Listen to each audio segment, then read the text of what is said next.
नमस्कार, संदीप कुमार जेवीजी चैनल पर आपका हार्दिक स्वागत है। मैं हूं आपके साथ संदीप कुमार। मैंने आपको 2 वीडियो पहले बनाई है, अपने चैनल पर 2 वीडियो पहले अपलोड करी है कि इच्छाधारी नाग सच में होते हैं। उनका मैं लिंक अपने डिस्क्रिप्शन में दे दूंगा। आज मैं उनकी इच्छाधारी नाग की कथा शुरू कर रहा हूँ। कथा कहाँ से शुरू कर रहा हूँ कि हरियाणा के अंदर कुरुक्षेत्र ज़िले में दिल्ली से चंडीगढ़ रोड पे शाहबाद मारकंडा जगह पड़ती है। शाहबाद मारकंडा से 6 किलोमीटर पहले दिल्ली की तरफ एक जगह का नाम है त्योड़ा। मेन रोड पे ही, जीटी रोड पे ही त्योड़ा का बोर्ड लगा होगा, ताड़ा त्योड़ा गांव का। जब दिल्ली की तरफ से आते हैं, दाएं हाथ में त्योड़ा गांव है 1 किलोमीटर पे, और बाएं हाथ में 100 मीटर पे है त्योड़े का थे। एक जगह का नाम है त्योड़े का थे। उसको थे क्यों बोलते हैं कि पुराने समय के अंदर जब जंगल हुआ करते थे, कई जगह जंगल में मिट्टी के बहुत बड़े बड़े, मतलब पहाड़ लगा लो, टिल्ले लगा लो, टिल्ले बन जाते थे मिट्टी के। तो मिट्टी के टिल्ले को ही थे बोलते हैं। पुरानी मान्यता है कि वहाँ पर इच्छाधारी नाग और नागिन का जोड़ा रहता था, और आज तक विराजमान है वहाँ पर। त्योड़े का थे जो जगह का नाम है। मैंने 2 वीडियो अपनी बनाई है, आप वो वीडियो ज़रूर देखना। मैंने मंदिर के आपको दर्शन कराए हैं उस वीडियो के अंदर। आज मैं उनकी कथा को शुरू कर रहा हूँ। कथा वॉल्यूम 1 से मैं आज शुरू कर रहा हूँ। शुरू से लेकर के आपको लास्ट तक कथा बताऊँगा। 5 से 7 मिनट तक की वीडियो मैं आपको हर रोज़ एक वीडियो दिया करूँगा कि आपको उनकी कथा का पता लग सके कि इच्छाधारी कथा की, नाग की कथा है कैसे थी। तो कहते हैं कि पुराने समय से जो त्योड़े का थे है, त्योड़े के थे में बम्बी थी एक। बम्बी बोलते हैं जहाँ पर नाग रहते हैं, मिट्टी के टिल्ले के अंदर, थे के अंदर नाग रहते हैं, बम्बी उसको बोलते हैं। बम्बी के अंदर इच्छाधारी नाग और नागिन का एक जोड़ा रहता था। इच्छाधारी नाग और नागिन वो होते हैं जो सैकड़ों साल तपस्या करके, जीवित रह करके भगवान की तरफ से उनको वरदान मिल जाता है, यानी उनको शक्तियाँ मिल जाती हैं कि वो कोई भी रूप धारण कर सकते हैं, कहीं भी आ जा सकते हैं, किसी इंसान का, पशु का, पक्षी का, यानी किसी का भी वो वेश धारण कर सकते हैं, कहीं पर भी आ जा सकते हैं। तो इच्छाधारी नाग और नागिन रहते थे जो अपनी बम्बी के अंदर रहते थे।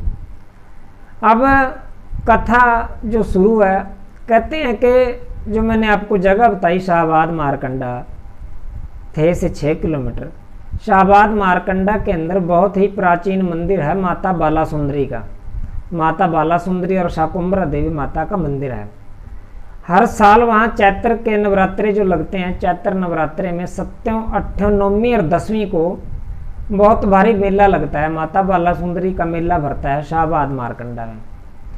तो इच्छाधारी जो नाग है वो हर साल अष्टमी वाले दिन, चैत्र की जो अष्टमी है, अष्टमी वाले दिन माता बाला सुंदरी मेले में जाता है और माता के दर्शन करता है, मंदिर में प्रणाम करता है, मेला घूमता है, और उसके बाद वापस फिर वो वहीं अपनी बम्बी में, यानी त्योड़े के थे पर आ जाता है।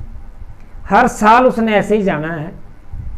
अब एक बार की बात है कि इच्छाधारी नाग ने देखा कि चैत्र का महीना आ गया, नवरात्रे माता के शुरू हो गए हैं।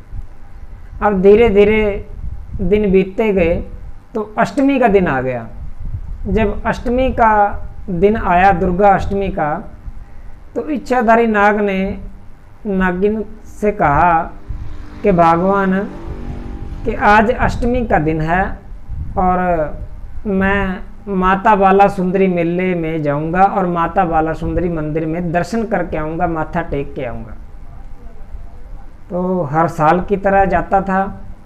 तो नागिन ने जब ये बात सुनी तो कहने लगी कि ठीक है पतिदेव, आप जाइए और आप दर्शन करके आराम से आ जाइए।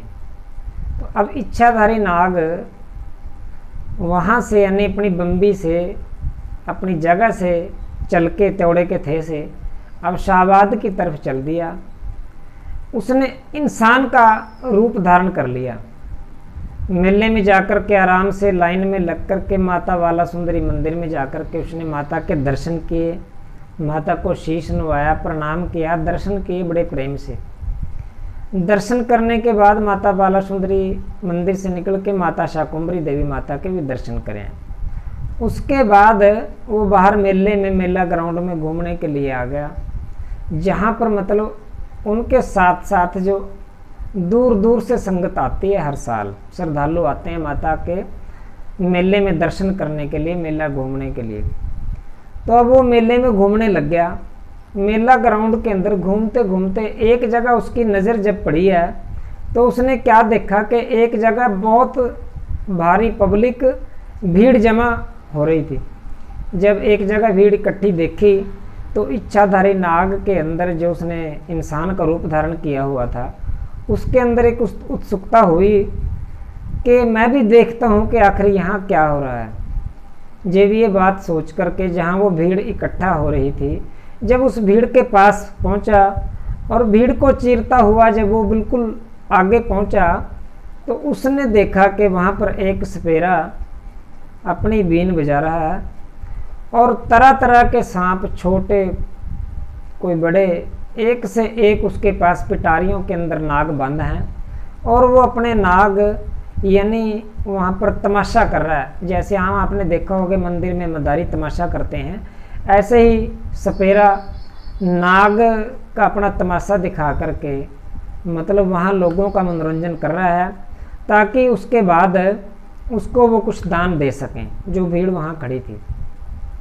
अब इच्छाधारी नाग ने इंसान का रूप धारण किया हुआ था, बाकी किसी को तो पहचान होती नहीं है। देखो आम इंसान को पता नहीं लगता कि ये इच्छाधारी नाग है। अब जो वो सपेरा था उसका नाम था कौड्डू शाह, कौड्डू शाह उसका नाम था और वो बंगाल का रहने वाला है।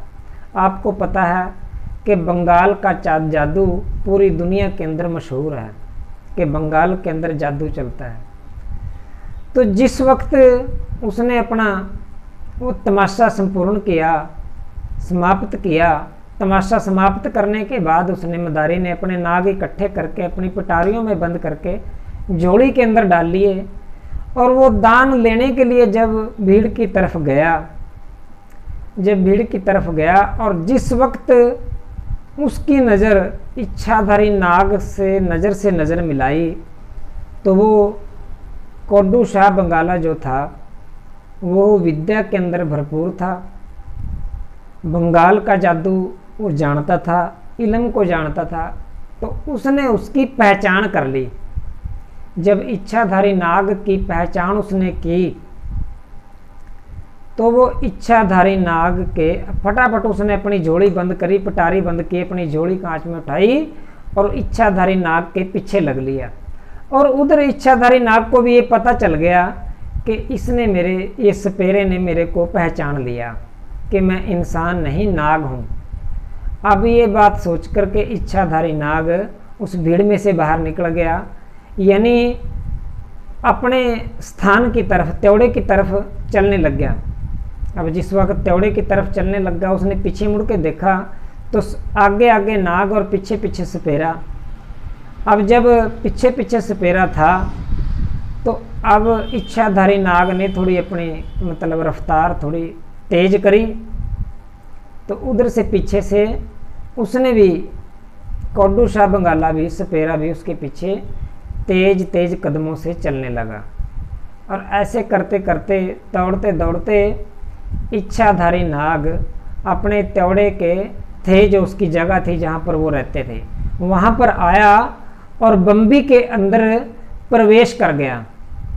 जब बम्बी के अंदर प्रवेश कर गया तो उधर सपेरा आया और वो बम्बी के बाहर खड़ा है। अब आपको अगले वॉल्यूम में मैं बताऊंगा क्या इच्छाधारी नाग को सपेरे ने पकड़ लिया, क्या इच्छाधारी नाग बम्बी के अंदर प्रवेश करने के बाद बच गया, क्या कौड्डू शाह बंगाला जो सपेरा था वो वहाँ से वापस चला गया, या क्या होता है आगे की आपको कथा मैं आपको अगले वॉल्यूम के अंदर बताऊंगा। इसी के साथ जय बाबे की।